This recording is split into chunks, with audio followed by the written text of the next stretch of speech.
Hello, everyone. Thank you for being here with us today. We're just going to give a few more minutes for folks to join in.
Hello, everyone. Thank you so much for being here with us today.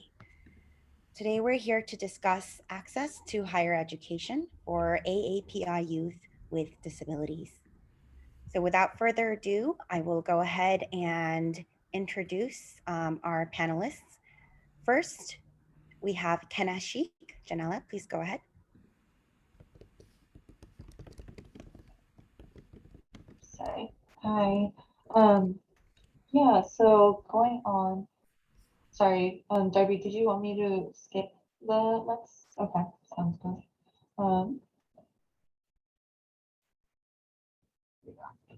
So our panelist starting off, Kenna Sheikh. She currently works at the health law firm and previously worked in the U.S. Senate Health, Education, Labor, and Pension Committee, as well as the U.S. House Representative Education and Labor Committee in the National Institute of Health. She graduated from Georgetown University School of Foreign Service, where she studies the Foreign Service with a minor of Disability Studies. And she has been a mental health advocate at the local, state, and national level for over 9 years, dedicating her work to removing barriers to mental health access. And I will pass it along to you, Darby, to introduce Yu-Jung. Thank you. Yu-Jung Ri, she, her, hers, is an AAPI assistant professor at Gallaudet University, focusing on sports law, sports policy, and physical or mental risk management in sports and recreation. Yu-Jung completed her master's in sports and entertainment management at the University of South Carolina and completed her PhD in sports management at the University of Florida. Yu-Jung is currently working on integrating sports law and policy with deaf communities, which include projects studying sports fan behavior among deaf and hard of hearing people, application of the Amateur Sports Act of 1978 in USA Deaf Sports Federation, and analysis of stakeholder liability for communication and information accessibility for deaf and hard of hearing people. Great. And then our third panelist we have is Lydia Brown. And by they, them, their, they are an advocate, educator, and attorney addressing state and interpersonal violence targeting disabled people living at the intersections of race, class, gender, sexuality, faith, language, and nation. Lydia is also a policy counsel for privacy and data at the Center of Democracy and Technology, focused on algorithmic discrimination and disabilities, as well as the director of policy advocacy and external affairs at the Autistic Women and Non-Binary Network. They are founding director of the Fund of Community Reparations for Autistic People of Colors, Interdependence, Survival, and Empowerment. Lydia is also an adjunct lecturer and core faculty in the Georgetown University's Disability Studies program. And I'll hand it over to you, Darby. Thank you. Next, we'd like to introduce a little bit about the Let's Talk webinar series. The Let's Talk webinar series is about Asian American Pacific Islander identity and mental health. And it's an intentional space for professional parents and students to explore ways of promoting the success and well-being of Asian AAPI students. And it highlights intergenerational experiences with cultural identity and mental health. And it's a space for key stakeholders to explore and discuss ways of promoting the success and well-being of AAPI students. We want to share an upcoming event after this one in the Let's Talk webinar series. Next. The Professionals Conference that is upcoming for the Let's Talk series is happening on April 1st to the 29th. We had our first series yesterday at 7 p.m. and we had great turnout. So thanks to those of you that were there last night. We also have an upcoming event as part of the Professional Conference series. Next slide. On April 8th, we have Caring for Students of Asian Descent. And so that's our next event. If any of you are available, please attend this session as well.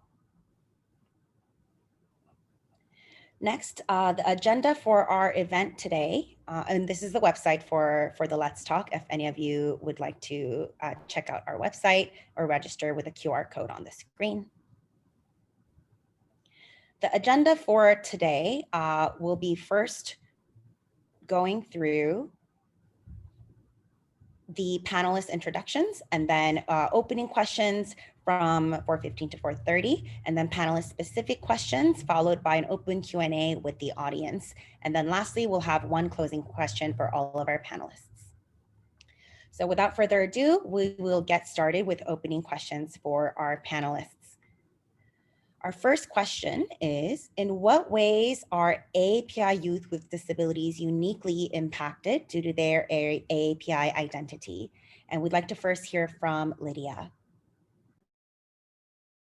This is Lydia. I'm a youngish East Asian person with short black hair. I'm wearing a shirt today that says organizing autistic people is like herding cats in honor of Autism Acceptance Day, which is April 2nd every year, and a pin that says there is no wrong way to have a body. I'm in a room that has 2 windows behind me with blinds. I would just note quickly for folks who are attending that if you want to access captions, you can click the CC button. And if you click view subtitle, the subtitles will appear. You can click and drag to move them on the screen to somewhere different, or you can also show full transcript. You should also be able to use the slider to view side by side. In our communities, like many communities of marginalized, minoritized, colonized, and oppressed people, Asians of all kinds, South, Southeast, and East Asians, have often experienced deep shame and deep violence around disability. Because we are taught, especially by white supremacist ideologies and colonizing ideologies, that to be disabled is a marker of shame or embarrassment, that to be disabled means we are a burden or an affliction.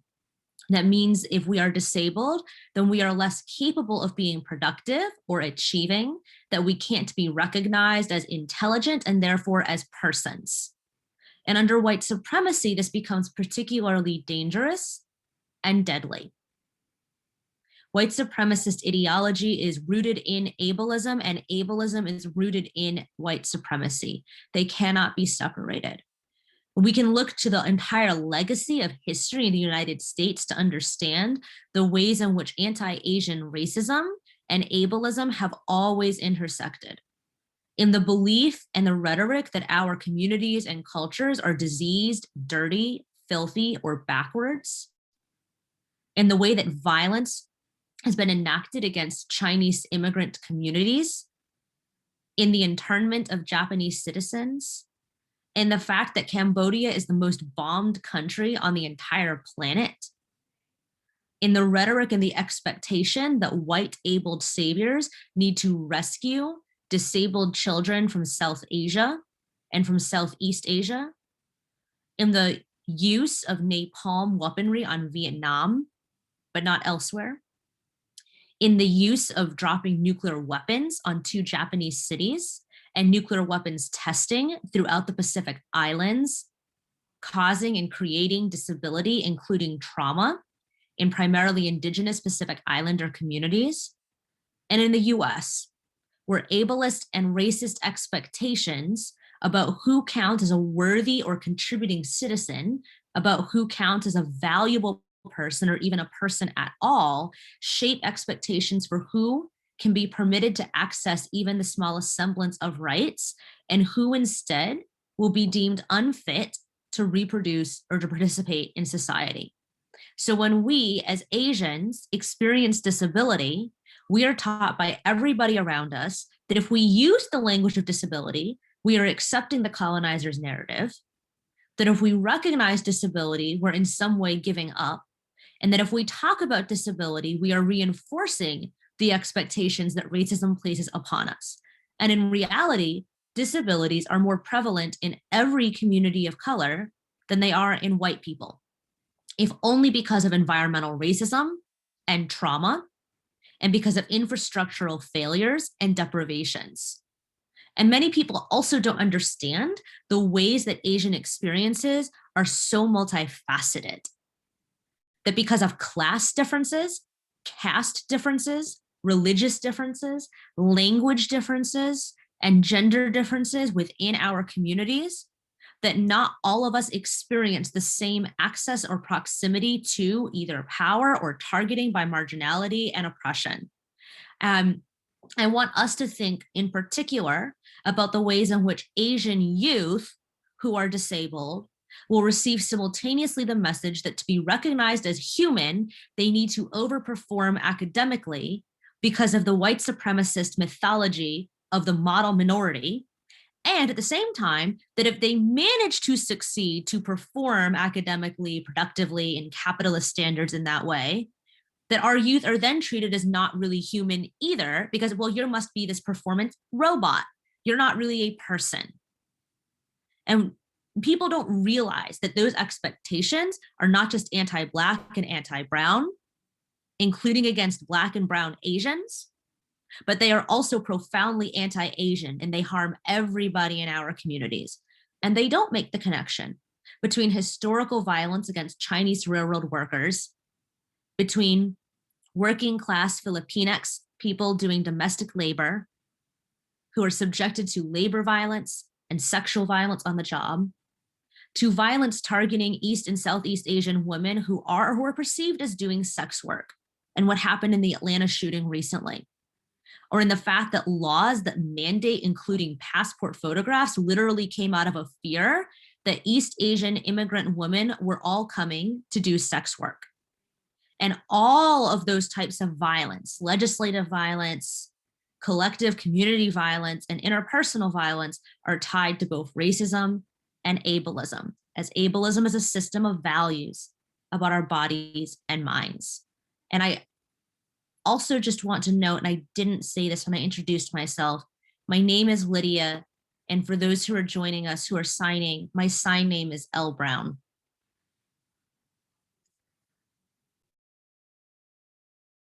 Thank you for that, Lydia. Next, our question is, what are the biggest barriers to accessing higher education for AAPI youth with disabilities, and what needs to change? And we'll hear from Yu Jung on this point.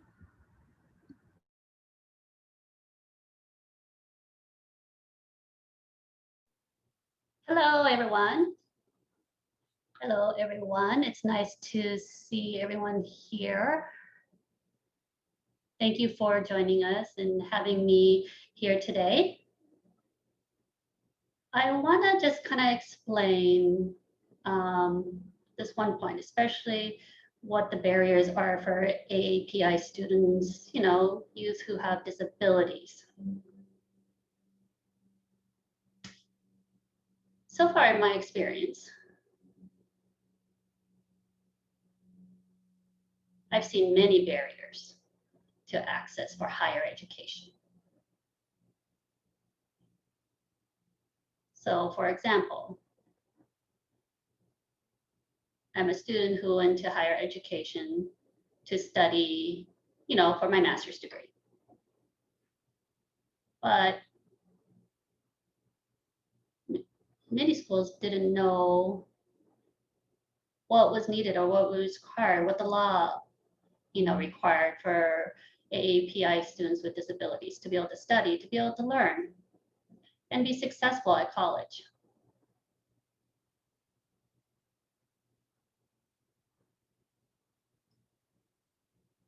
So one of the things we as the community of AAPI individuals need to work towards is to try to educate and inform individuals how to be successful. AAPI students with disabilities, they need, we need to help them maybe get some more laws enacted, get more resources, make access to higher education much broader for these students, these young adults with disabilities.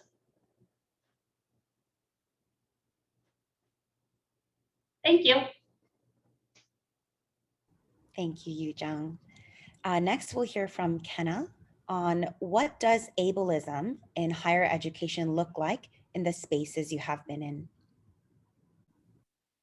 Hi everyone, it's such an honor to be here talking to you all today. My name is Kenna. I am an East Asian woman with brown hair and wearing a peach colored shirt. I also have on black glasses and my pronouns are she, her, hers. A lot of my work has been around the psychiatric disability space, so that would be primarily the lens that I use to have this conversation. I would say that definitely ableism is just so prevalent in higher education. Particularly, a lot of times we see that higher education has this attitude that's very much, well, we have this academic resource center, so there you go. And there really isn't a lot of steps taken to ensure that that center is accessible, first of all, but also in various ways of who feels comfortable going to these spaces to get the support that they need. A lot of times approaching it from the psychiatric disability standpoint, a lot of students don't really develop psychiatric disabilities until they reach college. And so this is a new space for a lot of people to navigate, but there really isn't a lot of support built around what that access even looks like. Topping it off with Lydia's great points about how there's this dichotomy of performing well in order to fall under the model minority myth and deemed worthy as a person, as opposed to being able to ask for help. In situations of psychiatric disability, we also see that there's this general thought in higher education that really says, if you're unhappy here, if you're not doing well, if you're having mental breakdowns, then maybe you just don't belong here and higher education isn't for you. And so because of these intersecting ideas, there's so many difficulties that people face when even accessing what these services are in the first place, even though they exist. And so it's very interesting to see that there is this predominant idea that, yes, like under the Americans with Disabilities Act, we want to make these spaces available to people with disabilities, but in practice it often falls short because there isn't really a lot of focus in the higher education space in order to provide support for these students. Thank you for that, Kenna. Very descriptive and detailed answer. Next, we have a question for all of our panelists. In what ways can higher education institutions improve accessibility and reduce ableism?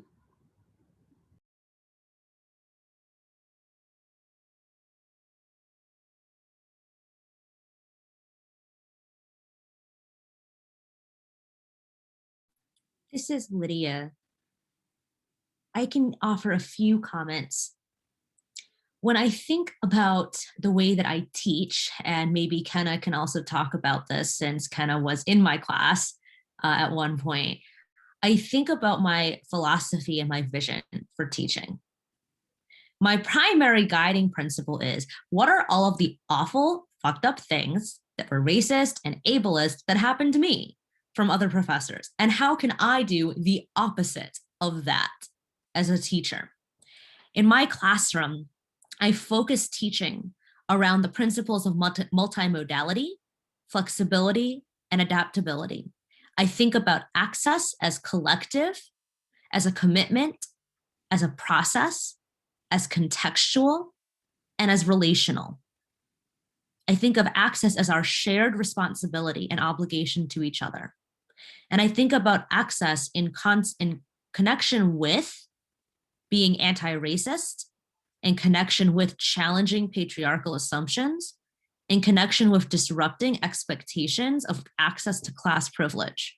But that's at the individual level. I might institute policies in my class that assume there is no such thing as a deadline, therefore there is no such thing as a late assignment.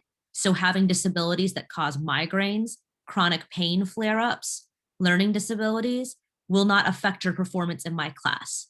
But that doesn't extend to other professors' classes. It doesn't extend to university-wide policies. And so I think that when we talk about this conversation, we have to both address what happens individually for individual students' experiences moving through universities and other spaces of higher education, and what role the university has to play in supporting, or rather more often failing or refusing to support their students, refusing to create an environment that actually recognizes wholeness, that actually cares about students' whole selves, refusing to create an environment where disabled people's cultures and knowledges and communities can be celebrated and honored. And that's an institutional problem.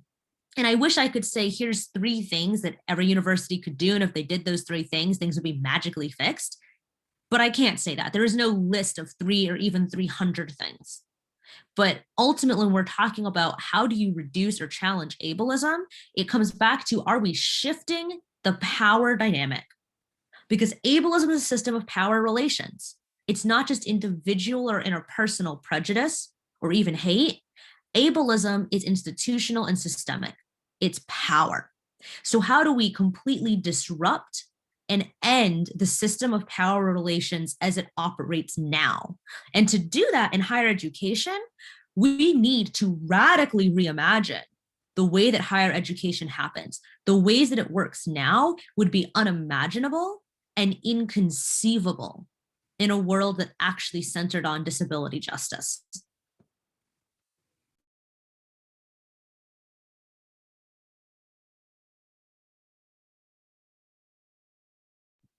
I definitely agree with that. This is Kenna. I'd also just like to add that I think one of the ideas that Lydia actually has been a huge proponent of is also the Disability Cultural Center. So kind of piggybacking off of that statement about the university recognizing the wholeness and the culture of disability. I think a lot of times what I'm seeing now as a recent graduate is that there has been shifts amongst a lot of universities around, centering discussions about race, centering discussions about sexuality, which are super important. And I'm so happy that they're happening. I think at the same time, it would benefit us to create those spaces to have these discussions about disability and what it means to identify as a disabled person. Because I think a lot of times disability identity isn't something that's readily offered as an option to people. A lot of people, I don't think, in sort of the ableist ideas of higher education aren't really given a space where they can flourish and be proud of themselves as a person in a whole, including their disability. And so I think that there's something to be said about creating spaces where people can, meet with other disabled students and have conversations about the experience of being a disabled student on campus. And some of the work that I did while I was on campus was co-found the Georgetown Disability Alliance, which created some of those spaces in order to allow so many people to actually come together and have discussions. And for a lot of people, it's for the first time being able to find a space where they accepted as a person with a disability, where they can talk about these issues, where they can talk about what does it mean to make an accessible campus? What does it mean to be able to navigate accommodations, be able to navigate the counseling center, which are not things that are readily taught to students, unfortunately. And so I think that's definitely one way of, of course, as Lydia mentioned, so many other ways that we can, really work towards creating a space where we're talking about disability and we're accepting disability as an identity.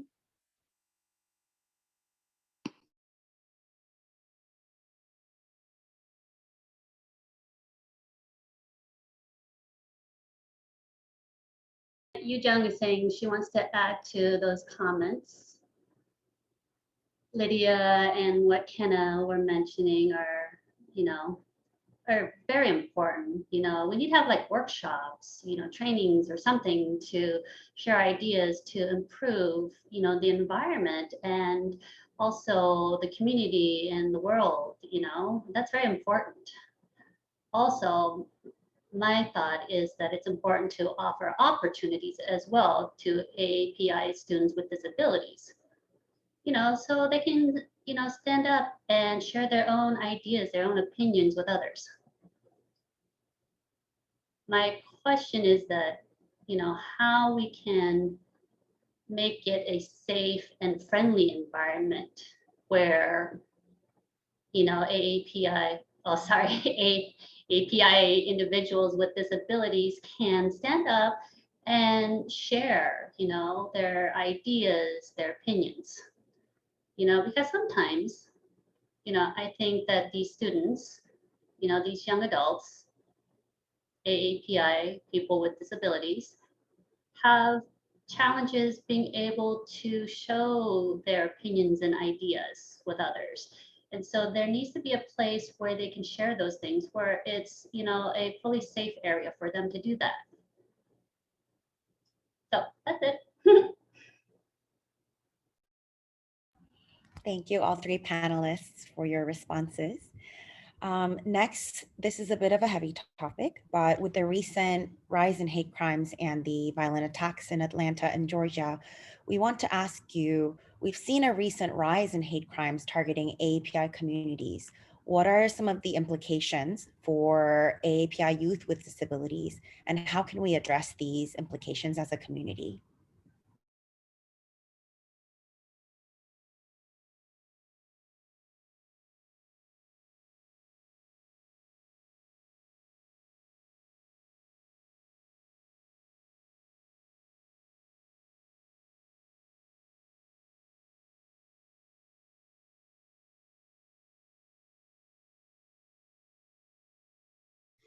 I'd like to speak. I just wanted to share some of my thoughts in relation to the crimes against AAPI people and the community. To be honest with you, I don't have enough experience in this. I was born and raised in South Korea. And in Korea, most of the people look alike. We're all Asians. And so I don't have the ability to create that feeling of being a minority. And then after coming to America, and then I instantly became the minority. I felt a lot of experience. A lot of white people were looking down upon me.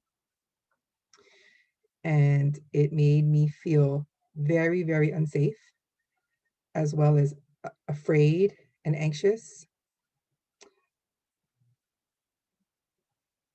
Basically, so there in the recent happening I think that so many API youth with disabilities could possibly be feeling extra anxious, unsafe, and nervous, unsafe, yes. Um, and I can only make assumptions from what I've learned in the history that there's a lot of hate and it has been increasing.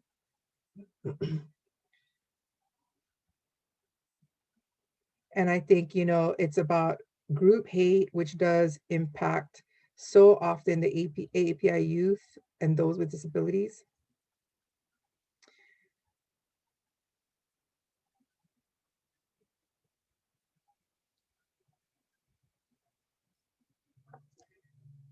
I am a little worried on how AAPI youth with disabilities can cope through these very difficult times.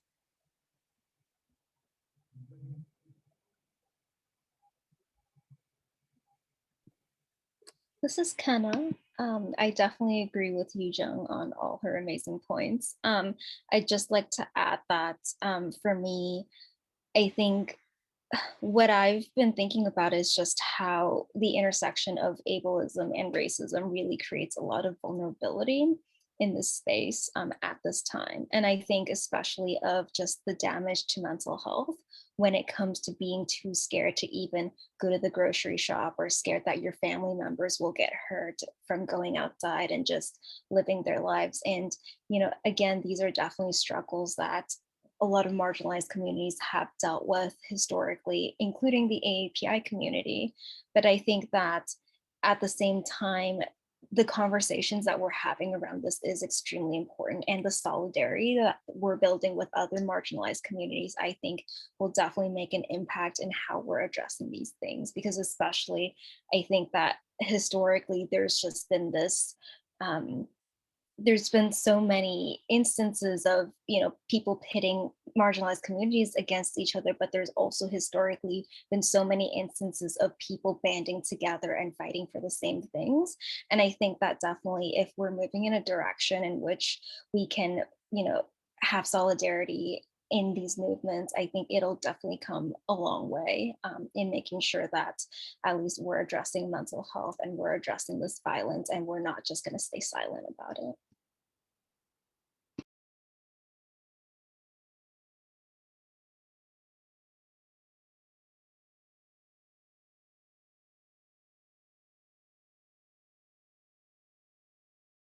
This is Lydia. I want to start by saying that I don't actually use the word hate or hate crime a lot. Because when we use that term in talking about acts of violence, like what happened in Atlanta, leaving 6 East Asian women murdered, we are making invisible the ways that structures and systems like racism and white supremacy operate. To say hate crime, firstly, upholds the legitimacy and monopoly of the state in determining what is violence or not, of the state in dictating what acts should be sanctioned or not. And secondly, obscures the way that white supremacy enables patterns of violence targeting East Asian, Southeast Asian, and South Asian communities.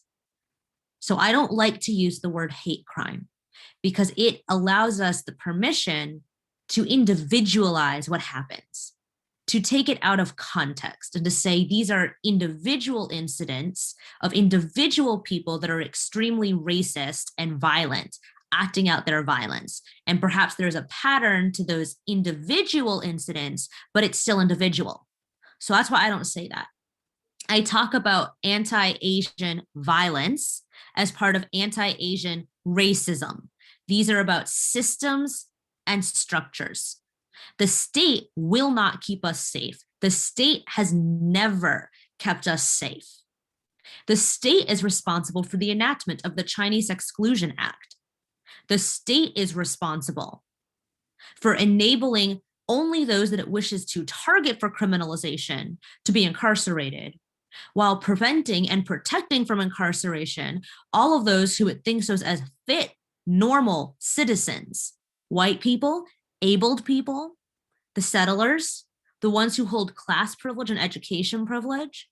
Any of us who experiences marginalization or oppression do not belong to the group that will be deemed worthy of protection. So I do not look to the state for protection. Therefore, I cannot look to the state for defining what violence is or how to frame that violence. When the state uses language like hate crimes, and when we in community use that same language, we reinforce the idea that the state gets to control the narrative, that the narrative will remain being about individual people's prejudices rather than about literally hundreds of years of white supremacy, both within the United States and in the ways in which white Western European nations have sought to colonize and occupy whole nations across the Asian continent. And so when I think about how does this affect our lives, I think that's the wrong question to be asking. Instead, we need to be asking the question, how does the recent coverage and public attention paid to violence targeting Asian people enable us to draw more clearly the connections between racist and ableist violence, between anti-immigration violence and occupation and genocide of Native peoples' nations? How does it enable us to draw the connections between eugenics based on race science and ableist ideology? How does it help us draw the connections between misogynistic violence inside our own homes and communities and misogynistic violence of white men who exoticize and fetishize East and Southeast Asian women's bodies? How does it help us draw the connections between the exploitation and extraction of labor, capital, and resources of Asian working class people and the ways in which our students and our professional class workers are expected to work until we die young in order to prove that we're sufficiently productive and docile under racialized capitalism? How does the recent coverage and publicity of anti-Asian violence enable us to draw the connections between state violence against our communities and other communities of color, Black, Brown, and Native communities in particular, and the violence that happens when our communities are expected to align ourselves with white supremacy at our own expense, and the violence we do to each other because of colorism, because of caste-based oppression, because of class-based oppression, because of disability oppression? How can we better make the connection between interpersonal violence, individual violence, and state violence? And how can that in turn inform our organizing, what we advocate for, what we demand, what we want in the next world to come?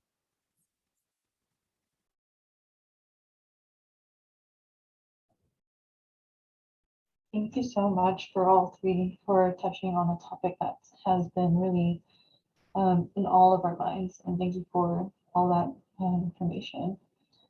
So going off, we are gonna move on to specific questions that we have for each panelist. Here we can see Kenna. We'll start with Kenna, and there's an image of her, the color image of a young East Asian woman with glasses, smiling at the camera and standing in front of a curtain backdrop. And one of the questions that we wanted to ask was, as a youth advocate, what has your experience been like advocating for universal mental health services? That's a great question. Thank you, Janella. This is Kenna. So while I was a student at Georgetown, one of the biggest issues that I started working on is the accessibility to mental health.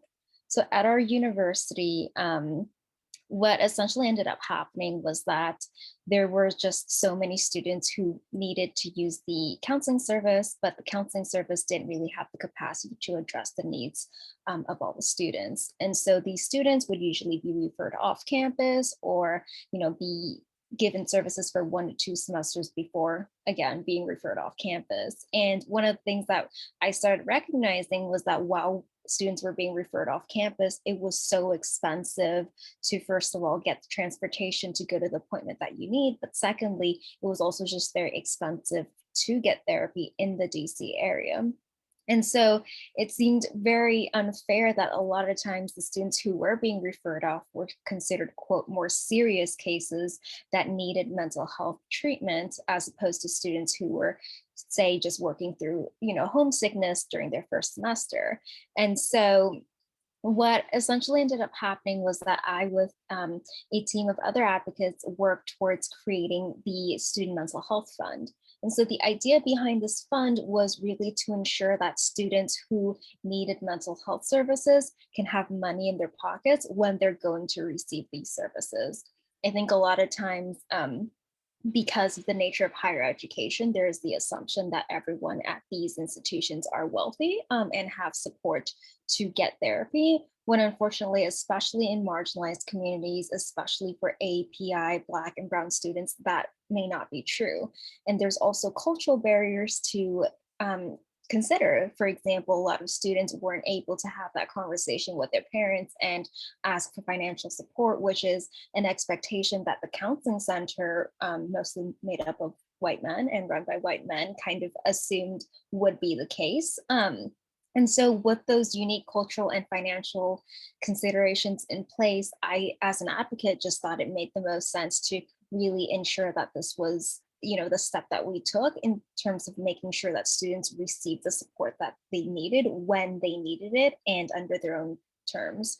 And so, firstly, this was just definitely a very difficult process to navigate as a student, sort of balancing my own workloads and internships and other things. But it was also just very difficult because the university has an advantage in the situation. Like, obviously, they have the power in terms of making these decisions, but they also have the capacity to, wait us out. They have the capacity to say, you know what, you're probably going to graduate in 4 years, so we're just going to, drag along this issue and not really do anything and hope that once you graduate, no one really cares about it.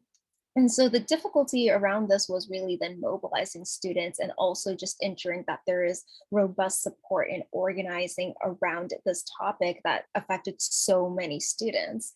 And so we did work around researching, what really is the landscape around student mental health. And, to be honest, it was not good for any universities. But we also then mobilized and negotiated with the administrators, and there were so many rounds of back and forth. And we signed petitions, we fundraised as students, things like that, just to really ensure that there was interest. So at the end of the day, we did end up, creating this fund, and I'm immensely proud of it. But I just, again, had so many issues around doing this as well. And I think that for any student advocate, the most important thing to consider really is building up that team of support. And so you would have other people to rely on as you're working on these huge projects that really stretch beyond any one of us. Great, thank you so much, Kenna, for answering that. Given time, I'm gonna move on to Yujong. Here again, there's a photo, a color image of a young East Asian woman with short hair smiling at the back, at the camera. And we would like to ask Yujong, what are some barriers in, what are some barriers to admission and education at signing schools like Gallaudet?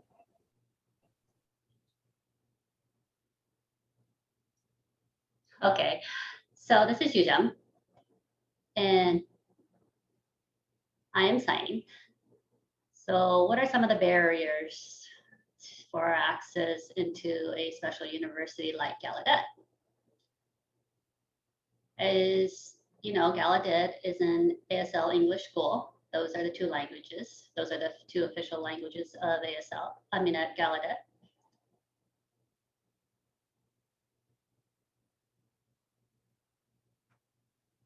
All hearing, deaf, hard of hearing who go into Gallaudet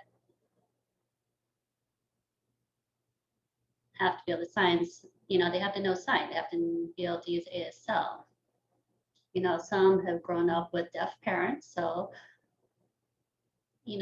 They go to, or maybe they go to deaf school. But some deaf individuals, they were mainstreamed and they didn't have any experience in learning ASL. So their individual experiences vary. One of the biggest barriers that I can talk about really is knowing ASL. So some of the students, who are entering Gallaudet don't know ASL, so they need to, like during the summertime, they have to take a program to learn ASL. You have to take a test, an ASL skills test. Same for myself. I had to take a test too, an ASL, as a faculty member. But Gallaudet is a very friendly university, and they really try their best to make it open and accessible. They try to make it accessible to all people. Now back to other barriers.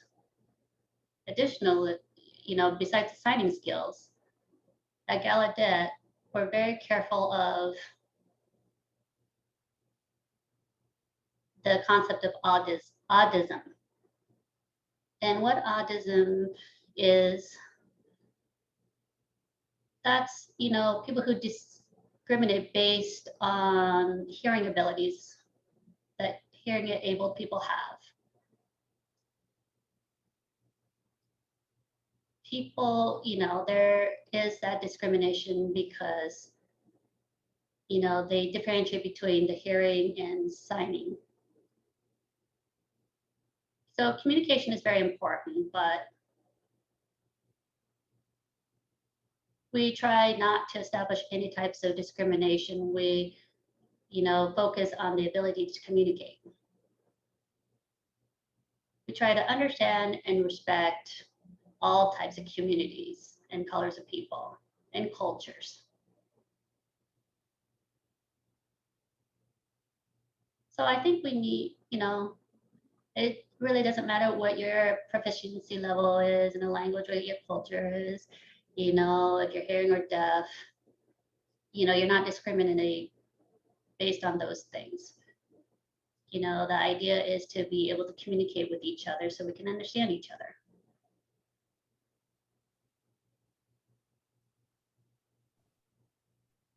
Thank you so much for answering that. And we will move on to Lydia. And here again, there's a photo of a black and white image of a young East Asian person with glasses, smiling and laughing, and looking slightly away from the camera.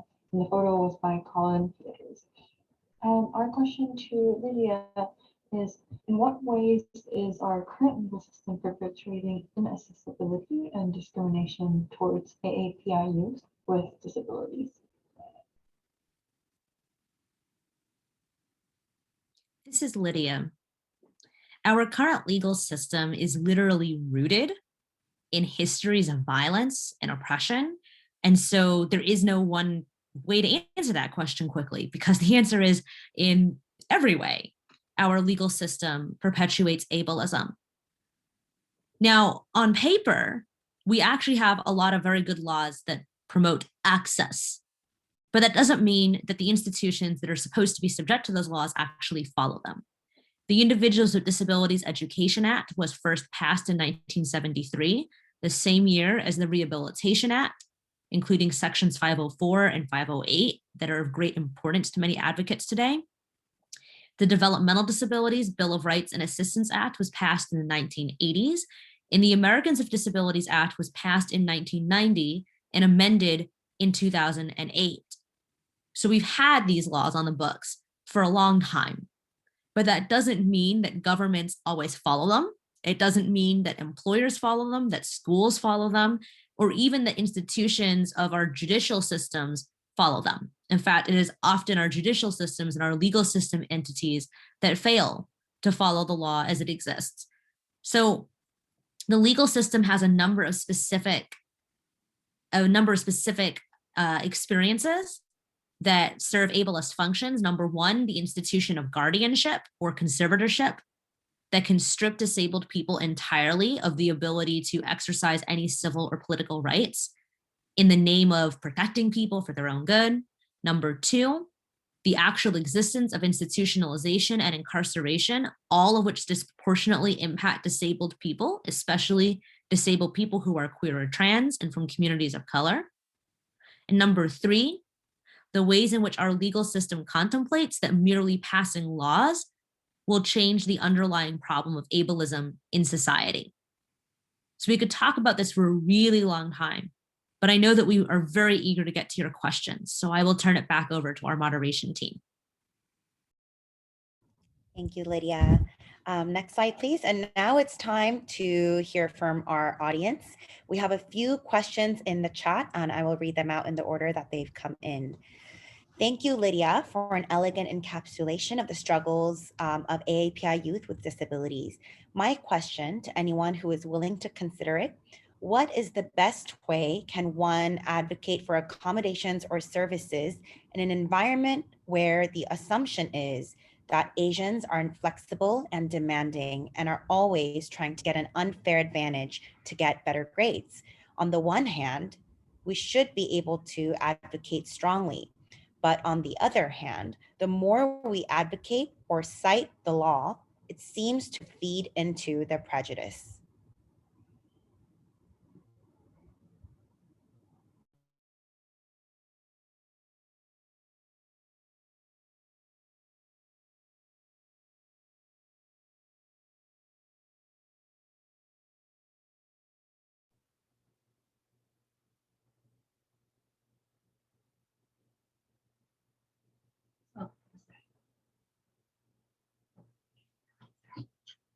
So Yuzheng, this is Yuzheng, and I'm going to add my own opinion for the Q&A, for that Q&A question. Sorry, thank you. I think no matter what your color is, my experience, all people want to have, they want to have the best grade, the best results in life, right? I've heard often Asian people are very, very argumentative, very strong, because they want to do their best. They want the best results. But not only Asians, I mean, all people of color, we all want the best results, the best grades.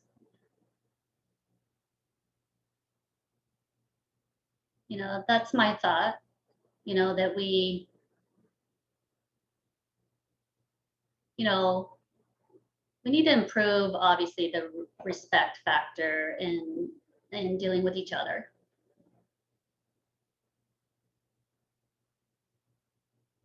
I think you have to keep your mind very open. Basically, we need to not be negative. We need not dwell upon, the negative picture.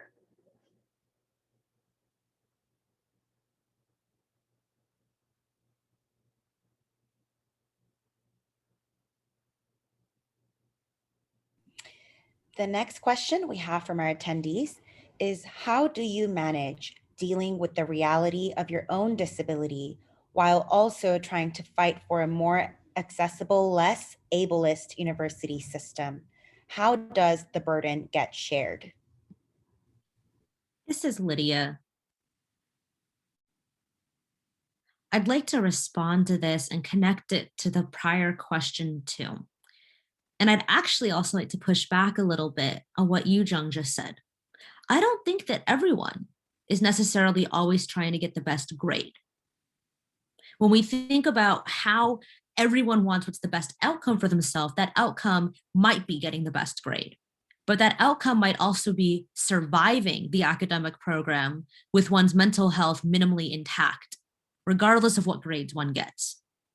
I mean, I share this a lot because I don't think enough people talk about this, that in our valorization and obsession with having to perform or achieve in order to be considered people, we don't often talk about what happens when we don't succeed according to those terms. When I was a student at Georgetown, I graduated in the bottom 8% of my class rankings. The bottom 8%. My graduating GPA was a 2.8, which meant that I was an averaging B/C student.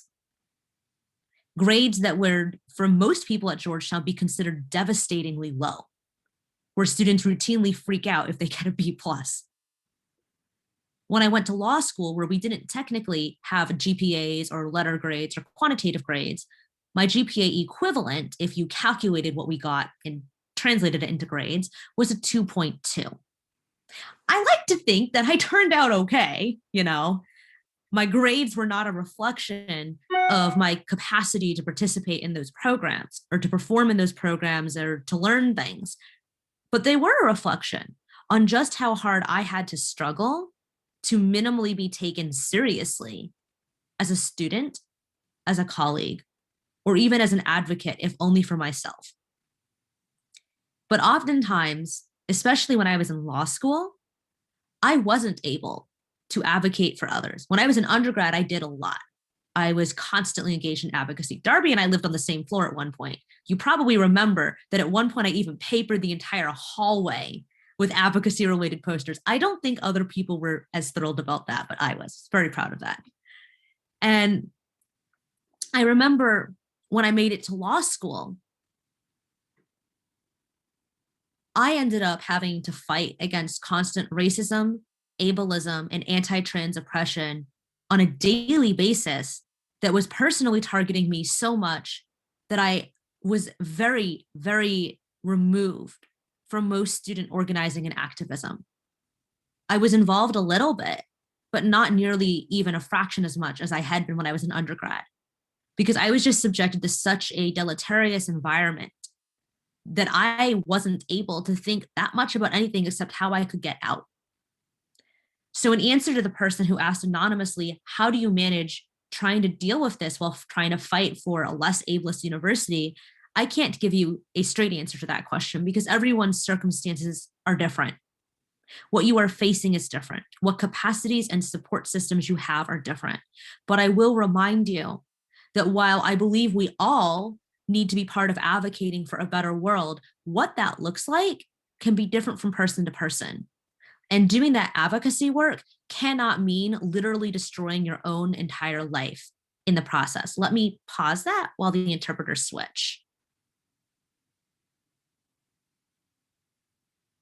So you, like all of us, are dealing with the racist, ableist, and capitalist expectation that even if we're doing activism or advocacy work, we have to run ourselves into the ground to do it.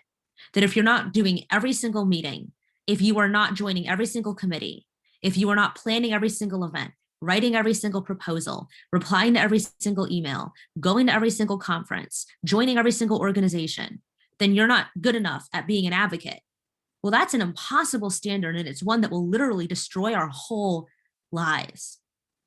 You can't make other people take up the burden or do work, but that doesn't mean that it has to become your personal responsibility to do literally everything at the expense of being able to eat or sleep.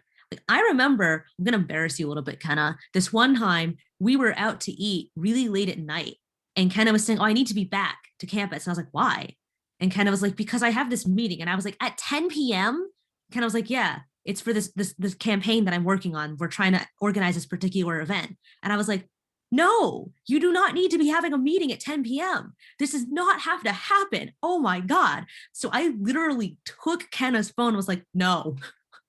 And the thing is, we need to do that for each other. We need to practice helping each other set boundaries, because we might all know that, and activists are notorious for saying, oh yes, take care of yourself, let yourself take a break, let yourself take a rest, but we never do it ourselves. So that's why we have to actually enforce it on each other, because we're not going to do it alone. We're not going to do it ourselves. And that's also why I just generally don't use the word self-care, because it also reinforces ableist, capitalist, and racist expectations that everyone has the resources to just take a break, because we don't. That's why we have to help each other, provide each other with the support necessary for us to set boundaries and take a break, even if the break is 1 hour of time. Make each other do it. That's the only thing that we have going for us is community. Without community, we will not survive. Isolation will kill us. Thank you so much, Lydia. That was really amazing how you captured that. Thank you.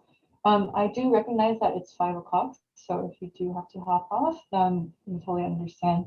We just have one last closing question for the panelists, so feel free to hang out and stay, and if anything, we will go ahead with the last question we have. And I will direct this to start off with Kenna, and our question here is, how can non-disabled people and non-AAPI identifying people be better allies to AAPI youth with disabilities? What are some concrete steps, or what resources would you recommend? This is Kenna. Thank you for that question, Janella. I think that, and thanks for embarrassing me, Lydia. I think that, especially when we talk about non-disabled people, I think that one thing that people tend to forget about disability is that it is a fluid identity, meaning that you can be disabled at some point in your life and not be disabled at another. And so I think that definitely having that space and building up those relationships around disability is important. But the most important thing is to really respect disabled people's stories and the situations that they've been through, and listen to them when they talk. I think a lot of times where we run into a lot of trouble, in advocacy and in other spaces, is when a person with a disability shares their story and their experiences of, this is what happened while I tried to get access to the service, or this is what happened in daily life as a disabled person. And they're met with this sort of stigmatizing doubt, this idea of like, oh, well, like you must be faking it because I don't, quote, see your disability, or I don't understand how it can impact you in this way. And I think really the most important thing to consider around this is really making sure, if you want to be an ally, the first step is really just to listen and to empathize and to care. It's not just to say like, okay, I'm going to do all these things for the disability community, because we do have issues around that as well, where people act like they, know everything about the community without interacting with the community, and create events or movies or other things that are stigmatizing and harmful. The most important thing really is at that point to listen. So I just wanted to reiterate that.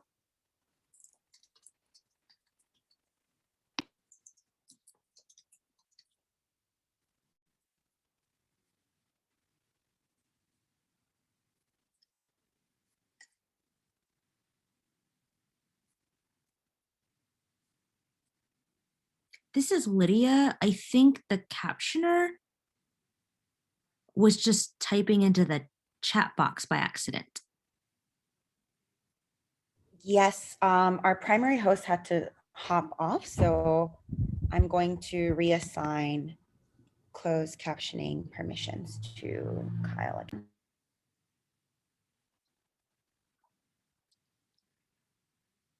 Kyle, let us know if that works.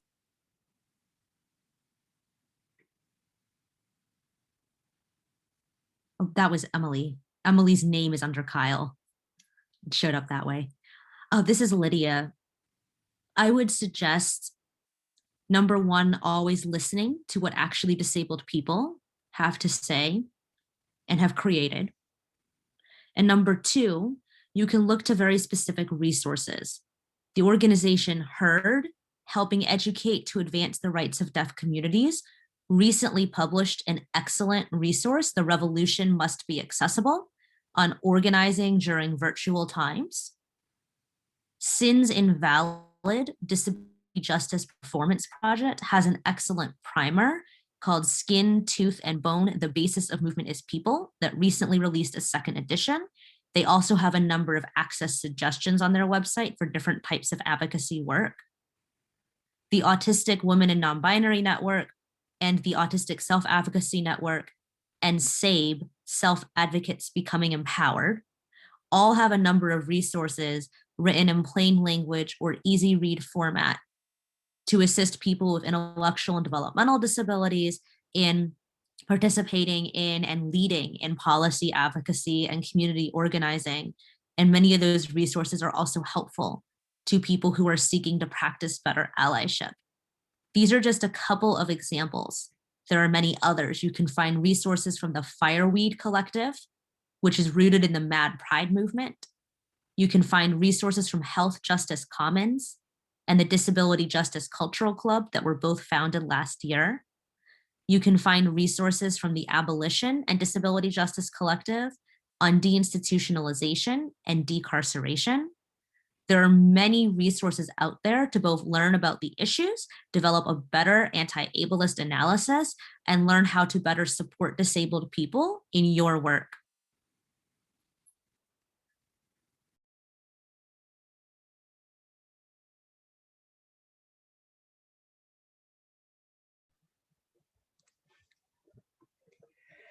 I just wanted to add just a couple of cents. In my purview, when I'm looking at what's being said and talking about the same experiences with Gallaudet, you know, recently we had an incident last year, and it wasn't a negative thing, actually. It was quite positive. So last year, Netflix actually came on campus and did a recording of Gallaudet students and their lives, talking about how the students live and how they're dealing with their lives. And if our AAPI community could have an opportunity perhaps to promote and present their lives in a more friendly and comfortable environment, I think that that would be quite helpful in giving folks an opportunity to envision our lives within their different communities.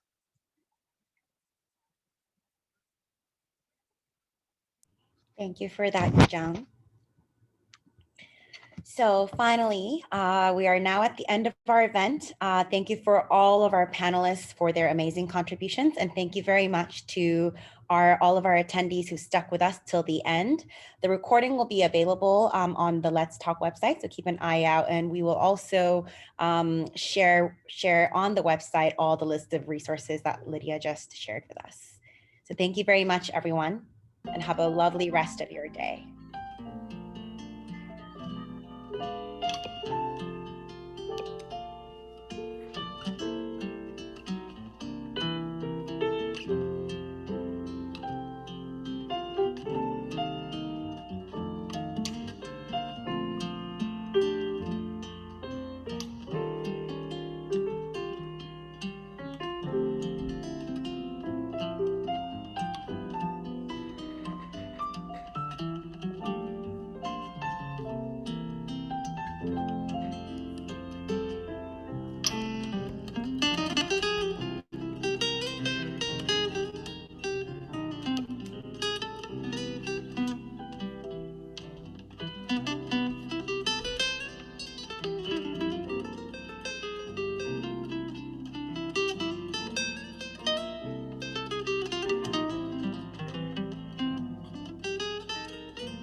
All right, I think all of our attendees have gone. Thank you so much, all of our panelists and our accessibility team. You might want to stop the recording.